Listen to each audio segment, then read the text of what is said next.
So I moved to the UK about 5 months ago without ever having visited UK. Like, Johnny just called, JJC. I didn't know shit. I didn't know anywhere. I was like, I want to leave the country, and I moved.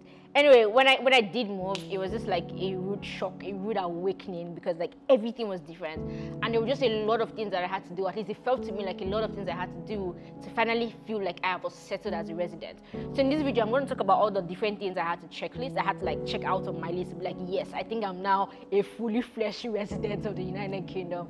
So if you are planning to move to the UK, or you just moved to the UK and trying to get settled in, definitely watch this video as I share my settling tips.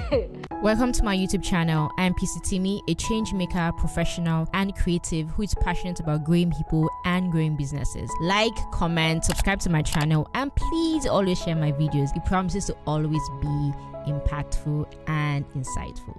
Okay, so first of all, before I even talk about these things, right, why did I choose to move to the UK? First of all, I just went to Jakarta. I was just done with Lagos and done with Nigeria. And I was like, there's nowhere else I want to live in Nigeria except Lagos. So you know what, the other option is to move. So I explored a lot of different relocation options, and I'll talk about that in another video, different relocation options for Nigerians who want to relocate, right? And I settled in the UK. And some of the reasons why is because, one, the United Kingdom is an English first speaking country. Literally, it's the English. It's them that give us the language. And I just like favored that over moving to other countries like Germany or Amsterdam, where I know that they speak English there, but it's not like their predominant language, or that's not their native language. And I just didn't necessarily want to be pressured to that language, you know. So I just figured, you know, it'll be very easy to like settle and meet people and make friends and all of that stuff. I just feel like it's not so much of a new place because like they speak my language. It was just very important to me. Another reason is like London is a travel hub, right? London has like the most connected travel destinations in the world. So like I'm like, I really want to travel. If you watch some of my videos, like my wildest dream is just to travel, and I'm like, hey, it will be cool and easier, maybe even cheaper if I'm traveling from here. London is also like the tech hub of the UK, even of Europe, right? Like it's booming. And then I also thought about the fact that some of the companies I might want to work for, right, maybe not right now, but in like 2 years or 3 years, a lot of these companies are UK companies. Also, the fact that I realized that I work remotely, right, and getting remote jobs is a lot easier when you're in the United Kingdom. When you're anywhere that is not Africa, literally, it's a lot easier to get like remote jobs for like the bigger companies, regardless of where they are when you are not necessarily in Africa. Like, it's not impossible, but it's just easier. So anyway, these are some of the reasons why. And I felt, oh, people say a lot that London is under Lagos. There are lots of like Lagosians and Nigerians who are there, and it's actually true, right? So I figured, you know what, it could easily begin to feel like home. And some of my closest people also happen to be there. So it kind of just worked. Now, that's the why. The how was through the global talent visa, right? Technician route. And I talk about that in a different video. I'll link there below. If you want to know how I got my visa and how I relocated, I talk about the requirements and cost and everything in that particular video. So let's not talk about the how in this video. Now, when I did move, what are the things I needed to do? The very first thing is like, I had to quarantine because I moved COVID period, right? So I had to quarantine for 10 days, and then I had to pick up my BRP. BRP is biometric resident permit. And that was like, yes, I'm legal now. Like, yeah, I'm legal now. And it's a very interesting story, but side note, right? So my friends and I went out just kind of when I moved, like within the first 2 weeks when I moved, went to a bar. And then, I mean, I'm not used to having to show my ID card before I go walk into a bar, right, or a club. So I didn't just carry my BRP because I was like, it's okay. Like, it was absent-mindedly. My friends who had been there for a while carried theirs. So we go into the club and we want to walk in. And then the guy was like, the bouncer was like, okay, show me your IDs. And they brought out their IDs, so checked their date of birth and everything. I was like, yes, man. I was like, it's not here. Anyway, so yeah, the very first thing is your biometric resident permit. That's like your identity in the UK. It's also after your visa stamp, like for my global talent visa, they gave me like a 3 months VNet. After that VNet expires in my passport, it's also that document that I need to use for international travel to show that I'm a resident and I can come back into the UK. So it's like the very first thing to show that yes, you actually live here. And guys, of what visa route, whether you're coming for school, whether you're coming for like work, whatever you're coming, as long as there's a residence, it's not a visitor visa, you will always need to get your BRP. So that's like the first thing. The next thing is bank account, right? I had money in USD. I need to be able to do stuff in the UK. So I need pounds. So bank account, so I can transfer money there and feel like, okay, yes, my money is with me. So, I mean, is bank accounts, one of the bank accounts that people think about when they think about creating accounts when you're just moving is Monzo. Mostly because with Monzo, you don't need like a UK ID to create it. You just need like an address and a UK phone number. So I tried creating with Monzo. However, for some reason, they just did not get my apartment right. So like first week I tried, I couldn't get my card. Second week I tried, I think I tried Monzo like three times. So for like 3 weeks, I was like, Monzo should come true for me. It didn't. And then I realized, oh wait, there are other digital banks, and I remembered Revolut, and Revolut needed my BRP, but thankfully I already had. So Monzo was my first choice because before I had my BRP, I could easily have gotten a bank account. But when I did get my BRP, more Revolut and other banks kind of like worked for me. So I created like a Revolut account, and that was super easy.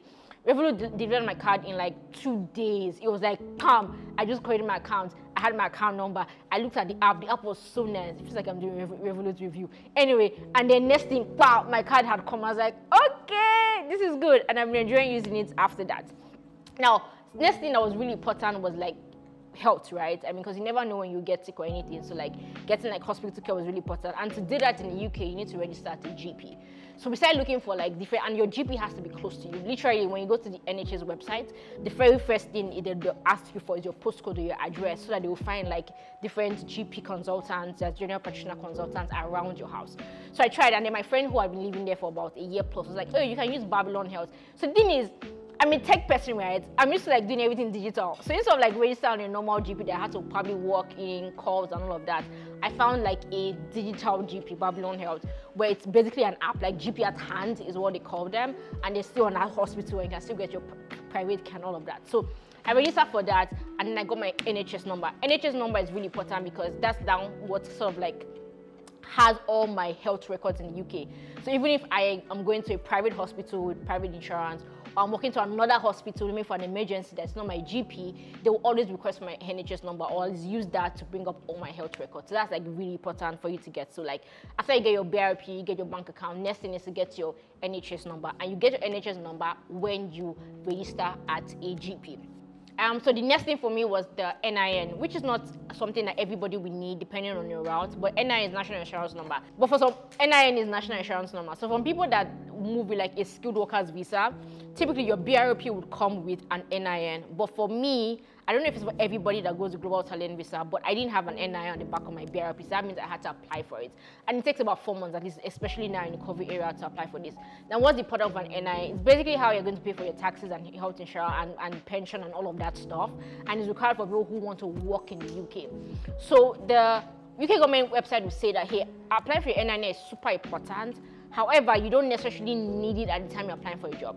But after you get your job, your employer will ask you for it, or they'll help you apply for it. So it's like, it's a thing. You must actually have it, right? Either they'll help you apply, or you apply for yourself. Now, I'm currently working remotely, so I was like, oh, I didn't have to like get into a UK company that would then help me like apply for my NIN. So I had to apply by myself, and then that meant just filling a form and then going to post it at the post office, and then just waiting for a time. And that can then help me as a self-employed person to pay salaries if I want to have my own company, or if I eventually want to work for like a UK domiciled company, then I can also handle all of those tax issues by myself. So I think those are like the key things. And of course, get a house, right?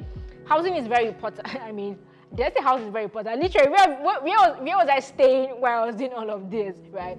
But I mean, there are many places to find a house. We're not looking for apartments. We checked for like right to move, open rent, depending on the kind of apartment you want. Some people will check like shared housings, just to like if you want to stay with somebody, or you can stay in Airbnb for a while while you get your own apartment. But like the most important thing for me in finding a house, right, aside the website like right to move and open rent that where we found, was that one, people like get apartments like this. Like you can check an apartment today, and then say you check it around 12 p.m. and then you go home to go and think about it. And then 6 p.m. you call the agent that, okay, I want to pay for the house. And they tell you someone has already taken the house. And the person checked for it at 3 p.m. and paid for it at 4 p.m. So like houses go, like it just goes very easily, right? So like that's one of the things that I said. I watch a lot of YouTube videos, my friend and I, just like, hey, when you are ready to find an apartment, just know exactly how much you have and be ready to pay for your apartment when you find an apartment that you really like. Otherwise, somebody can just like overthrow you. That was the one thing. And then two, they will actually put you through like normal security check, right? So you actually have to more or less apply for an apartment. Again, I'm not from Lagos. From here, you find an apartment, you find agents, sometimes you even negotiate and all of that stuff, right? And then they'll basically just say, send account number, send you tenancy contracts, and you move on. Nobody's asking whether you can pay for it or not, right? But with UK, you actually have to fill like a whole form. So you first of all pay your deposit, and they'll put you through like checks just to make sure that you can actually afford the apartment, like credit check. Do you have employment? How much is your salary? Do you have a business? How much is it? And then also reference check. They'll get your reference from like your previous landlord. So my previous landlord was my Nigerian landlord, but they literally sent my Nigerian landlord a form to fill to say that, hey, yeah, this person pays rent and did not destroy my apartment. That's how much they do the check. And then how to also use my boss as another reference to say, oh yes, I pay her this amount of salary so she can actually afford the apartment, and do all that credit check. Now this is really interesting because I found someone who, I think I was really lucky, but I went for like a technician hangout, and I met someone who said that he was looking for apartment left to right, left to right, left to right. But at that time, he didn't have a UK job or a remote job that paid in pounds or USD. So most of what he had was still like a lot of naira in his account and working for a Nigerian company. And so he had like a lot of issues going through credit check, right, just to be able to rent an apartment. So eventually when he found one, they literally told him to pay for like 6 months. Right, first of all, before you get an apartment, he ended up getting an apartment through a friend of a friend who just bought a house and needed to give it out. So like I was like, oh my god, it means I was really lucky, because I thought it was like just phew, easy, but apparently it's not. But that's just something to pay in mind, that they will need to check that you can afford the apartment. So it's not like, oh, I just want to live somewhere and I hope I'll get money to afford it. They will check how much you're currently earning or how much your job offer is to be sure that you can actually get the apartment. So that's like the most important things, right? And then of course you have to pay bills. So when I think about bills when in Lagos and Nigeria, I think about just like NEPA bills and all of that stuff. And of course, rent is like yearly, right? But in UK, rent is monthly. So when I'm getting my salary, I'm manually saying, oh, okay, this amount of money every single month is for my rent. And then there's heating, and there's cooling, and there's council tax, and there's like just like lots of bills that you have to pay. Council tax is like probably the worst, because depending on where your house is located, that's what determines how much council tax you pay. And we got like a really nice apartment, so when we eventually found how much our council tax is, we're like, shit, maybe we should have gone to live somewhere else eventually. But yeah, those are like the key things that you need to know about settling down, right? And I think something else for me was just like the shock, or like having to adapt, right? So I was telling my friends recently that everything on my phone feels a lot more valuable. The apps on my phone feel a lot more valuable because they suddenly have use, right? So if I want to go somewhere on my Google Maps, I will see everything. The train, what time is it delayed? Where can I take a train for? Where would I stop and take the next train? What bus do I take? Where would the bus stop? Where do I need to walk to? How many minutes? Like Google Maps feels like it's a different Google Maps from what I'm used to in Lagos. That's just from here to here.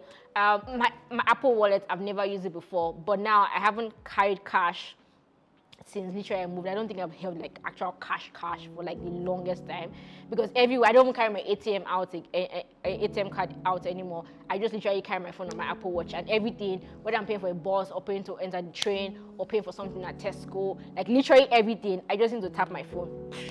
And that's it, I've paid and I'm moving on. So like it's just lots of things. And then what is the day where I was going to the train station and I was walking, and then we went down the elevator or the escalator, and it went down again, and I'm like, I just went like 2 steps, or rather like how many feet down on the ground. Like it's so different. Like the transport system is like, it's so different from what I'm used to coming from Nigeria and our potholes and our traffic and all of that. Uber drivers are saner, nicer, they don't care. Just like put your AR in the map, they meet you there, you enter your car, you put your face mask, all of that stuff. Refunds are easy. I bought something from ASOS before and I'm like, oh, I don't like this. Yeah, this is how to return it. Don't put it at the post office.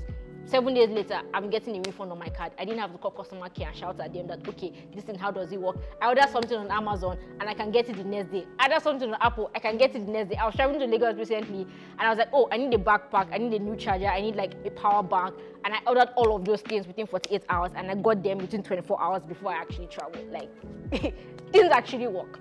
Anyway, so those are the things I want to say. I think the major tip, aside like making sure that you write a list of all the things you need, is ask a lot of questions.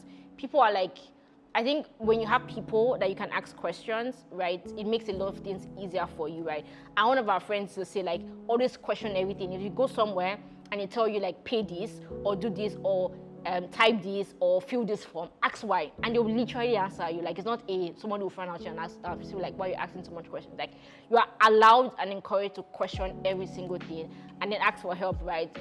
Relocating is quite lonely, and it can like mess with your mind when you realize like, oh my god, I don't know anywhere, everywhere feels unfamiliar, I don't know a lot of people. But like, if you are able to like reach out for help, there are a lot of people who are willing to help, and then just be open to like adapt and like, you know, embrace basically your new life. Be open to like learning. Everything's going to be new. I got lost one day, and not because I didn't know how to use Google Maps, but just because everything was really new. So just like open your mind. It's a new place, and it's an opportunity to like live another life. I saw this thing from Money Heist recently, that where Tokyo died and Tokyo was like, we live many lives. Like, it's an opportunity to like live another life and live many different lives in a new place, in a new country. So like, just be open and enjoy. I hope you really learned something from this video, from why you choose to move to the UK. So if you're trying to compare between the UK and other countries, maybe my reason might sway you towards London. All the things that you need to get settled in, your BRP, your NHS number, your GP, your NIN, all of those things that you needed, and some of like the things that shocked me or experienced that felt really brand new to me. I hope you really enjoyed this video. If you have any questions, let me know in the comment section below. Also, I really want to hear from people who just moved or moved recently, 6 months ago, 1 year ago, 2 weeks ago. Tell me about your experience in the comment section. Let's have a support group in the comment section. I'm really looking forward to meeting people who just moved to any country, Germany, Netherlands, China, or specifically that just moved to London. Let's like support each other and learn from our stories. Send me a DM on Twitter, on Instagram. If you have questions, I would hopefully see it and I would reply you. Okay guys, and please make sure you don't leave this channel without subscribing. I would see you in another video. Peace out.